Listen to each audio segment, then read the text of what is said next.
시간의 말씀은 사사기서 17장 1절에서 6절까지의 말씀입니다. 우리 한 목소리로 함께 읽겠습니다. 에브라임 산지에 미가라 이름하는 사람이 있더니 그의 어머니에게 이르되 어머니께서 은 1,100을 잃어버리셨으므로 저주하시고 내 귀에도 말씀하셨더니 보소서 그 은이 내게 있나이다. 내가 그것을 가졌나이다 하니 그의 어머니가 이르되 내 아들이 여호와께 복받기를 원하노라 하니라. 미가가 은 1,100을 그의 어머니에게 도로 주매 그의 어머니가 이르되 내가 내 아들을 위하여 한 신상을 새기며 한 신상을 부어 만들기 위해 내 손에서 이 은을 여호와께 거룩히 드리노라.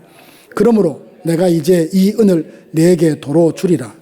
미가가 그 은을 그의 어머니에게 도로 주었으므로 어머니가 그 은 200을 가져다 은장색에게 주어 한 신상을 새기고 한 신상을 부어 만들었더니 그 신상이 미가의 집에 있더라.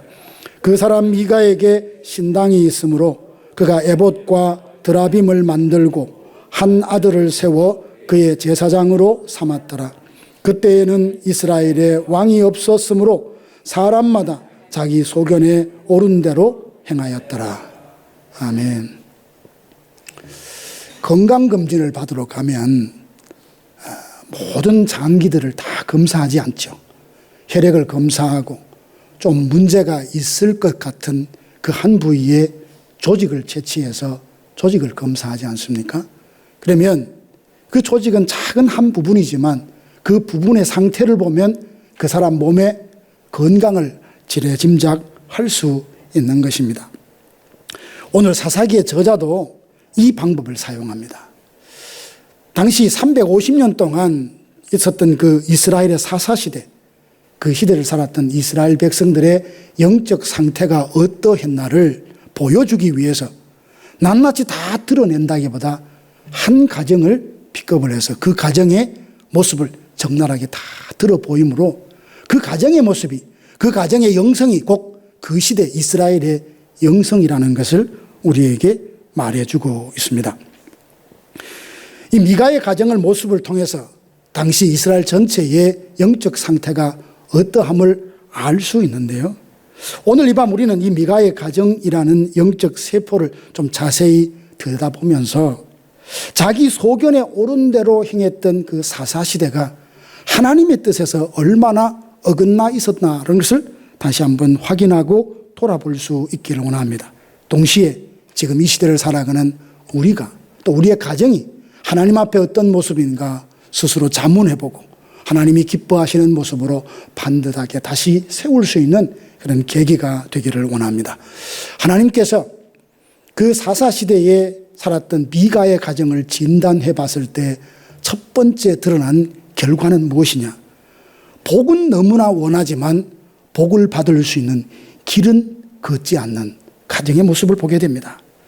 본문에 등장하는 미가의 가정을 가만히 들여다보면 그야말로 앞뒤가 맞지 않고 다 모순투성이에요.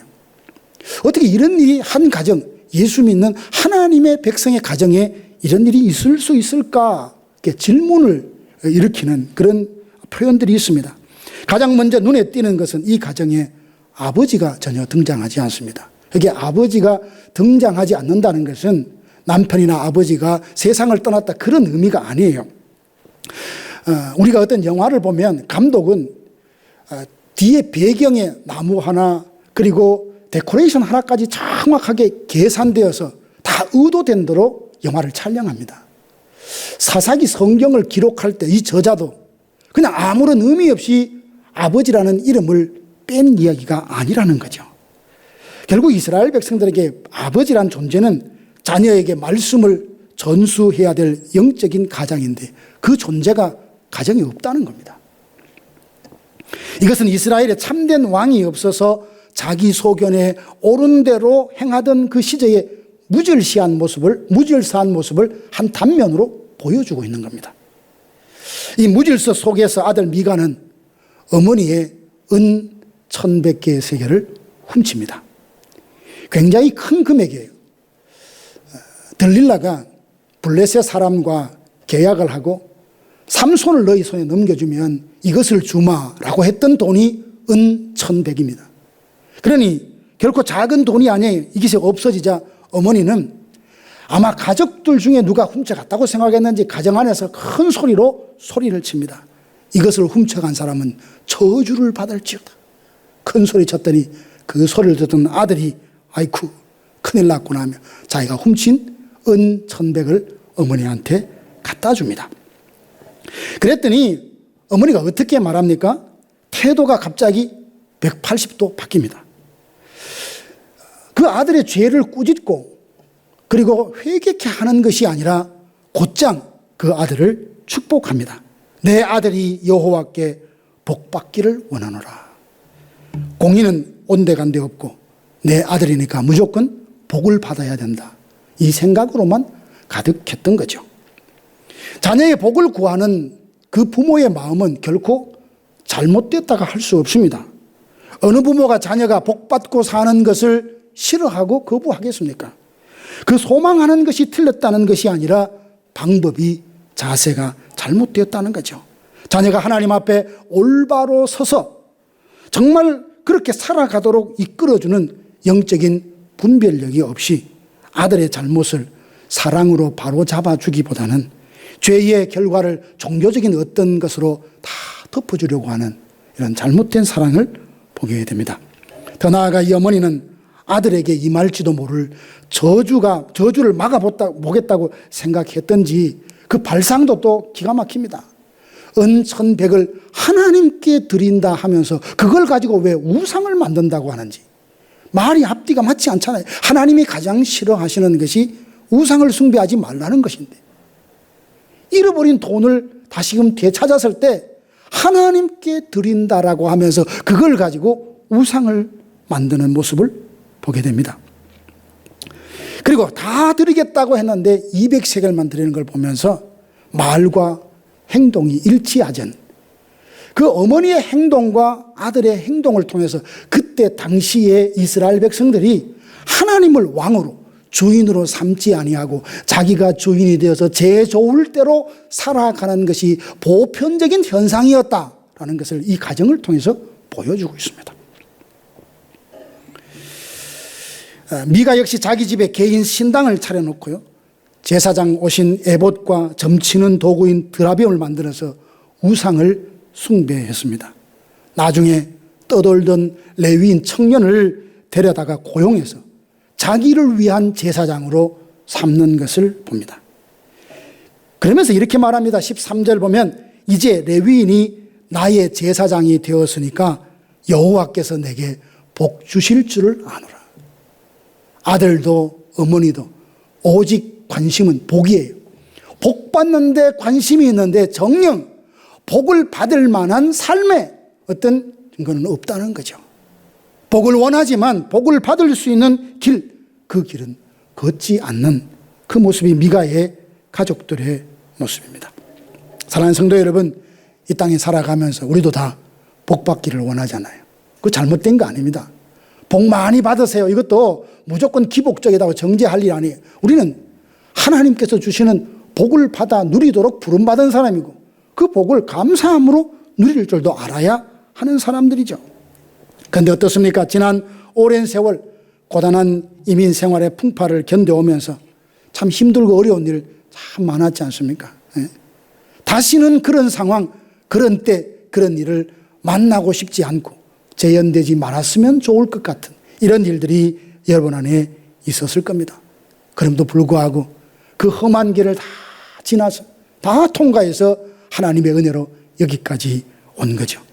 하나님은 여러분들의 그 간절한 기도를 들으시고 자녀들을 축복하시며 믿음으로 인도해 가십니다. 혹 지금 사랑하는 자녀들을 바라볼 때에 아쉬움이 있을 수 있죠. 부모의 입장에서. 믿음 생활 잘했으면 좋겠다. 건강했으면 좋겠다. 이런 생각, 이런 계획, 이런 비전을 놓고 정말 하나님 앞에 씨름했으면 좋겠다. 부모의 바람들이 있을 겁니다. 그 바람이 충족되지 않는다 할지라도 자녀를 위해서 기도하는 거 포기하지 마십시오. 끝까지 기도하면 하나님이 그 기도 들으십니다. 하나님이 우리가 자녀를 사랑하는 것보다 우리 자녀를 하나님이 더 사랑하십니다. 그 전제 가운데 하나님, 자녀가 누굽니까? 영적인 기업이라고 했잖아요. 하나님께서 내게 맡겨주신 이 소중한 생명, 하나님 복을 주시고 은혜를 주시고 믿음 위에 굳게 세우셔서 하나님이 하시고 싶어하는 그 일에 우리 자녀들이 쓰임받기 원합니다. 이 기도를 멈추지 마시기를 원합니다. 시편 34편 37편 4절에 보니까 여호와를 기뻐하라. 그가 내 마음의 소원을 내게 이루어 주시리라. 나도 복을 받고 내 자녀도 복을 받고 우리의 가정도 복을 받고 교회도 복을 받고 이 나라도 복을 받았으면 좋겠다라는 소망을 갖는 것은 지극히 당연하고 좋은 것이나 그 소망을 품었다면 동시에 하나님께서 복 주실 만한 길을 걸어갈 수 있는 이런 믿음의 사람이 되기를 주님의 이름으로 축복합니다. 두 번째 진단을 딱 해보면 이 미가의 가정은 회개는 하지 않고 껍데기 그냥 거치장스러운 뭐랄까 형식만 갖추고 복을 받으려 했다는 사실입니다. 첫 번째 진단이 눈에 보이는 행동의 모순이었다면 두 번째 진단은 눈에 보이지 않는 마음의 문제입니다. 죄에 대한 진실한 회개가 없습니다. 하나님을 향한 그 마음, 죄에서 돌이켜 경건하게 거룩하게 살겠다는 마음은 전혀 없는 채 여러 가지 종교적인 조건만 갖추고 있는 모습을 보게 됩니다. 사사기서 17장 13절 미가의 고백, 아까도 말씀드렸지만 다시 한번 읽어보면 레위인이 내 제사장이 되었으니 이제 여호와께서 내게 복을 주실 것이다. 약간 뉘앙스를 보면 자기가 이러이러한 조건을 갖추었으니까 하나님은 무조건 이제 내가 원하는 대로 복을 주셔야만 되겠다. 이런 마음가짐인 것처럼 읽힙니다. 여러분, 이 문장에서 미가가 지난날 훔쳤다는 것, 도둑질했다는 것을 심각하게 회개하고 깨닫습니까? 그렇지 않습니다. 그저 종교적인 형식만 갖추는 거예요. 우상을 깨뜨리고 하나님의 뜻대로 돌이키겠다는 결단이 있습니까? 없어요. 어디에도 없습니다. 세례 요한이 광야에서 첫 번째 외쳤던 음성, 회개하라 하나님 나라가 가까이 왔느니라. 이 회개가 그렇게 중요한 겁니다. 죄의 청산이 없이 부정하고 더러운 모습으로, 부정한 모습으로 거룩하신 하나님을 뵐 수 없기 때문에 그러합니다. 먼저 내가 하나님 앞에 복을 받고자 원한다면 하나님 앞에 나아가 내 자신의 모든 죄를 쏟아놓고 죄 문제가 청산되어야 합니다. 이게 먼저예요. 그래, 회개하라. 그리하면 하나님의 나라가 너희 마음과 너희 삶 속에 임하시라. 이게 복음이에요. 근데 이 미가는 자신의 삶에 대한 죄의 청산, 회개는 없이 야, 이렇게 하니까 이제 하나님이 복을 주실 수밖에 없구나, 이 생각을 하고 있는 겁니다. 신당도 짓고 제사장 옷도 입고 레위인도 고용했으니 이제 조건은 다 갖추었으니 하나님이 복을 주셔야지, 이 마음인 거예요. 근데 가장 중요한 것, 복을 받기 위해서 가장 중요한 것, 회개하며 그 심령이 깨어진 마음으로 하나님 앞에 엎드리지 않고 있는 미가의 모습. 이러한 영적인 착각이 얼마나 무서운 결과를 초래하는지는 우리는 사울을 통해서 잘 알게 됩니다. 사무엘상 15장에 보면 하나님께서 아말렉을 진멸하라고 사울에게 말씀하십니다. 이 말씀을 할 때는 사울에게 회개하고 회복할 수 있는 기회를 주신 거예요. 먼저 하나님께서는 제사장에게만 그렇게 제사를 드리도록 했는데 사울이 왕의 입장에서 제사를 드려버렸잖아요. 드리고 난 뒤에 사무엘이 도착해서 꾸짖습니다. 왕이여, 망령된 행동을 했습니다. 자기 남도 변명을 해요. 그런데 하나님께서 그 잘못했던 사울을 완전히 버리신 것이 아니라 15장에 보면 다시 기회를 주신 거예요. 아말렉을 진멸해서 이 말에 순종할 수 있는 기회를 다시 주셨습니다. 그리고 그 적을 진멸할 수 있는 힘도 주셨어요. 진멸할 수 있는 기회가 주어졌습니다. 그럼에도 불구하고 그 결정적인 순간에 멈춥니다. 멈추고 짐승들 중에 좋은 것, 또 여인들은 일부 남겨두고 하나님의 말씀, 명령에 온전하게 순종하지 않고 돌아옵니다. 사무엘이 이를 알고 지적을 하자 변명을 합니다. 회개하기보다는 변명을 해요. 결국 그는 하나님이 왕 세운 것을 후회하게 되는 인생이 되고 말았지 않습니까? 그러면서 사무엘이 그때 사울에게 한 말이 있습니다. 순종이 제사보다 낫고 듣는 것이 순양의 기름보다 낫다. 제사나 그리고 순양을 드리는 것이 무가치하다는 것이 아닙니다. 하나님은 그만큼 순종하는 마음, 하나님 앞에 온전히 깨어진 마음, 하나님께 집중된 그 마음으로 제사하고 제물을 드리는 것을 원하신다는 겁니다. 하나님을 예배할 때도 그냥 몸만 우두커니 올 수도 있습니다. 하지만 은혜를 사모하며 하나님의 은혜를 갈급해하며 그야말로 늘 제가 말하는 대로 목마른 사슴이 시내 물을 찾기에 갈급함처럼 나는 하나님의 은혜를 오늘 예배의 그 현장에서 받아야 되겠습니다. 이 간절한 마음으로 하나님께 나와 하나님께만 집중하는 예배자와 그냥 시간이 됐으니까 와서 앉았다가 가는 예배자는 분명한 차이가 있을 겁니다. 사랑하는 성도 여러분, 우리 모두 마음 깊은 곳에는 어쩌면 주님 앞에 내려놓지 못한, 완전히 청산하지 못한 죄가 있을 수 있습니다. 그걸 은닉하고 감추지 말고 하나님 앞에 다 내어놓고 이 죄를 청산하고 죄사함을 받으십시오. 그 죄책감으로부터 자유함이 우리로 하여금 믿음에 비상하는데 얼마나 큰 역할을 하는지 몰라요. 만약 내 스스로도 나를 참소할 만한 것이 남아있으면 앞서 나가려고 할 때마다 주춤주춤 망설이게 만들어요. 야, 너 이런 죄인 아니냐? 너 이런 일을 행한 사람 아니냐? 너 이런 상태가 아니냐? 사탄이 우리에게 참소하면 거기에 예수 그리스도의 이름 십자가의 보혈로 대적하고 사탄아 나는 예수 그리스도로부터 이 모든 죄가 사함받았다고 당당하게 외칠 수 없다면 믿음에 전진을 못하고 자꾸만 주춤주춤 이렇게 위축받을 수밖에 없다는 사실입니다. 결코 조건만 갖추어서 복을 받는 것이 아니라 그 조건보다 가장 중요한 것이 회개하고 깨어진 마음이라는 것. 그래서 예배 시간 될 수 있으면 급하게 오지 마시고 미리 오셔서 항상 내 자신을 돌아보고 하나님, 내가 오늘 하나님이 기뻐하시는 예배자가 되기 원합니다. 진실한 마음으로 자신을 돌아보고 정결하고 거룩한 마음으로 하나님을 예배할 수 있을 때 그 자체가 이미 하나님께 복을 받은 거예요. 우리의 회개가 하나님의 심판을 피하는 조건이 아니라 하나님 치유하신 사랑을 경험하는 통로라는 사실입니다. 요즘 인터넷에서 참 이렇게 이야기 많이 나도는 그런 뉴스를 보면서 어떤 목사님이 큰 참 안타까운 실수를 하셨더라고요.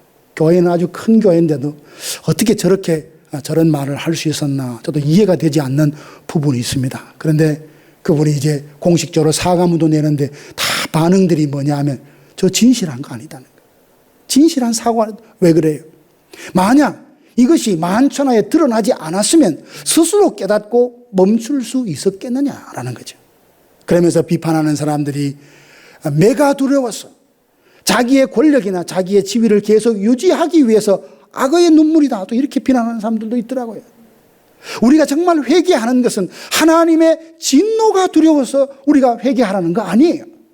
거룩하신 그 하나님이 너무나 사랑하는데 그분은 거룩하시니 내가 죄를 품고서는 내 사랑하는 하나님과의 친밀한 영적인 사귐이 이루어질 수 없으니 그래서 죄를 철저하게 회개하고 예수님 닮아서 거룩하기를 원하는 그 동기가 바로 주님을 향한 사랑에서의 출발이 되는 거예요.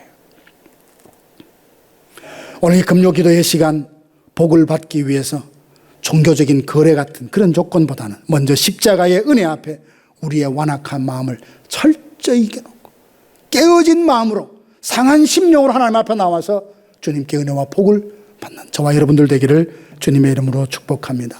세 번째로 이 미가의 가정을 진단해 보면 참 공동체를 버리고 자기만의 신당을 세우는 미가의 모습을 보게 됩니다. 당시에 실로에 성막이 있었습니다. 그럼에도 불구하고 그는 실로에 있는 성막 중심으로 하는 것이 아니라 자기 집 앞에 신당을 세워놓고 그렇게 제사를 드립니다. 온 이스라엘이 실로의 성막으로 함께 모여서 예배하는 언약 공동체를 유지하기 위해서인데 본인은 자기 집에 신당을 세워놓고 그렇게 합니다. 근데 미가는 실로의 공적 예배를 완전히 버리고 개인 신당을 차리고 처음에는 자격도 없는 자기 아들 중에 한 사람을 세워서 제사장을 삼습니다. 그게 좀 찜찜했던지 시간이 지나다가 레위인이 방황을 합니다. 한 청년이. 물어보니까 레위인이래요. 그래서 그 레위인에게 1년 동안 일정한 사례라 그럴까요? 그걸 주면서 우리 집에서 나의 제사장, 나를 위해서 제사장이 되어달라라고 말합니다. 이것도 당시의 시대상을 알 수 있죠. 레위인은 어디에 있어야 됩니까? 레위인의 성읍이 있습니다. 근데 그 성읍을 떠나고 성막을 떠났다는 그 자체는 뭘 말합니까? 거기서 자기 생계를 꾸릴 수가 없는 거예요. 이스라엘 백성들이 11조와 헌물을 드림으로 그걸 가지고 레위인과 제사장들이 생계를 이어가는데 살 길이 없으니 그는 살 길을 찾아서 생계의 수단을 찾아서 그렇게 방황했을 수도 있습니다. 그런데 그 레위인이 얼마나 타락했는지를 단적으로 보여주는 게 뭐냐 하면 이 미가가 제안을 하니까 오늘 성경에 보니까 매우 만족하게 여겼다 이렇게 됩니다. 부득이하게 내 삶의 생계를 보니까 이거 하나님 뜻이 아닌데 속히 모든 것들이 다 제자리에 찾아가 성막으로 다시금 돌아가기를 원합니다. 이런 마음이 아니라 사례를 준다는 그 부분에 심히 만족히 여기며 그 사람만의 제사장이 되기로 기쁨으로 수용을 했다는 사실. 물론 뒤에 19장, 20장, 21장에도 보면 정말 이스라엘 백성의 그 타락상을 드러내는 또 한 면의 단면이 있는데 그 중심에 레위인이 있어요. 왜 레위인도 결혼을 하지만 레위인의 첩이라는 말도 앞뒤가 안 맞아요. 이런 모든 일들을 보면서 정말 하나님의 사람들이 이스라엘 백성들에게 율법을 가르치고 하나님 앞에 거룩한 삶을 힘쓰도록 보여줘야 될 그들이 도리어 앞장서서 넘어지게 하고 시험 들게 하는 모습을 보게 됩니다. 미가의 가장 큰 비극은 하나님이 세워주신 공동체를 떠나서 함께 모여 예배하고 서로의 죄를 깨우쳐주고 하나님의 뜻을 구하는 그 거룩한 관계를 차단한 채 그 종교를 사유화하고 개인화했다는 데 문제가 있습니다. 사랑하는 성도 여러분, 이것이 수천 년 전의 일일까요? 지금도 여전히 일어날 수 있는 일입니다. 이 척박한 이민생활 속에서 어느새 우리도 나도 모르게 미가처럼 신앙을 나만의 것으로 만들 수 있다는 사실, 변질될 수 있다는 사실, 교회를 통해서 하나님 나라를 확장하고 성도들의 교제를 통해서 그 안에 서로 도전을 받고 위로를 받고 자극을 받았어. 저 사람도 저렇게 신앙생활 하는데 나도 제대로 살아봐야지. 이런 좋은 부분에서의 자극, 서로 돌아보아 사랑과 선행을 격려하며 모이기를 피하는 어떤 사람들의 습관과 하지 않고 마지막 날이 될수록 더욱더 힘써 모이고자 하는 이런 거룩한 중심이 있어야 되는데 그 중심이 허물어졌다는 것을 보게 됩니다. 사실 하나님께서 교회라는 공동체를 주신 것이 얼마나 큰 축복인지 모릅니다. 여러 가지 이유가 있지만 우리를 홀로 두지 않으시고 교회라는 공동체를 통해서 하나님의 권속이라 그러잖아요. 하나님의 가족.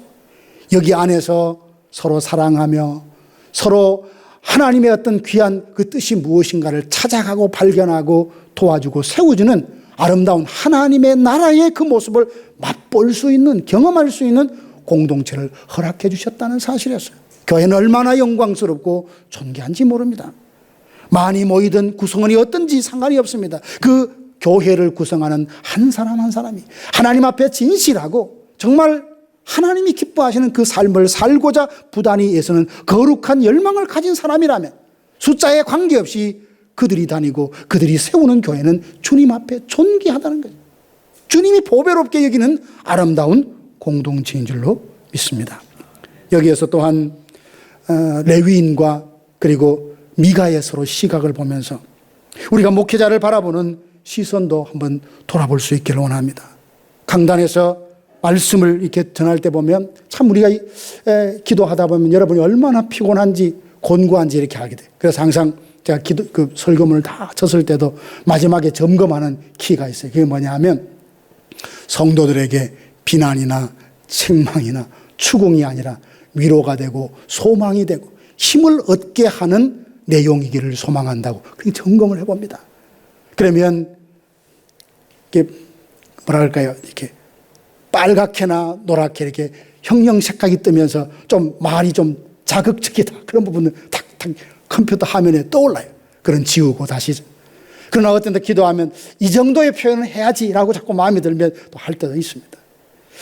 참 그러면서 목회자로서의 고민이 뭐냐 하면 하나님이 말씀을 묵상하게 하시고 그때에 주의 종에게 주셨던 그 감동, 그 강도 그대로 강단에서 전할 수 있는가라는 부분의 퀘션입니다.